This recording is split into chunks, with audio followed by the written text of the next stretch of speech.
అతను నాయకుడిగా నటించిన, బ్రహ్మచారిగా మారి నవ్వులు తెప్పించిన, ఇంద్రుడు చంద్రుడు, మైకేల్ మదన కామరాజు లేదా విశ్వరూప దర్శనంతో అబ్బురపరిచిన అదంతా కమల్ హాసన్కు మాత్రమే చెల్లింది. హీరోయిజానికి మించి నటుడిగా తన ఇమేజ్ తారాస్థాయికి వెళ్ళింది. నిరంతరం కొత్తదనం కోసం తాపత్రయపడే నట తపస్వి కమల్ హాసన్.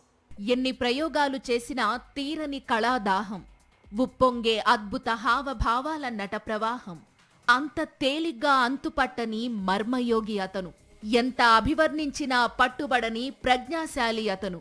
అనుకున్నది సాధించి ఎవ్వరూ ఛేదించలేని శిఖరంలా ఎదిగాడు. భారతీయ సినీ పరిశ్రమలో నట శిఖరంగా నిలబడ్డాడు. అతనే లోకనాయకుడు కమల్ హాసన్. 71వ పుట్టినరోజును ఘనంగా జరుపుకుంటున్నాడు. కెరీర్లో 230కి పైగా చిత్రాలు, పాత్రలతో చెయ్యని ప్రయోగాలు లేవు. బాక్సాఫీస్ దగ్గర చూడని రికార్డులు అంతకంటే లేవు. 6 ఏళ్లకే నట ప్రస్థానాన్ని ప్రారంభించాడు. అందుకే నరనరాన నటన సినిమా ప్రపంచం జీర్ణించుకుపోయింది.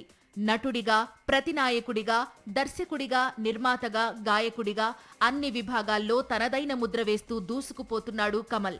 7 వయసులోనూ నిత్యం కొత్తదనం కోసం పరితపిస్తున్నాడు. థగ్ లైఫ్ తరువాత పుట్టినరోజు కానుకగా కమల్ మరో కొత్త సినిమాను ప్రకటించారు. ప్రస్తుతం 2 స్టంట్ మాస్టర్స్, అన్బరీవ్లను దర్శకులుగా పరిచయం చేస్తూ తానే కథను సమకూర్చిన చిత్రం తెరకెక్కబోతోంది. వచ్చే ఏడాది ఈ చిత్రం ప్రేక్షకుల ముందుకు రానుంది.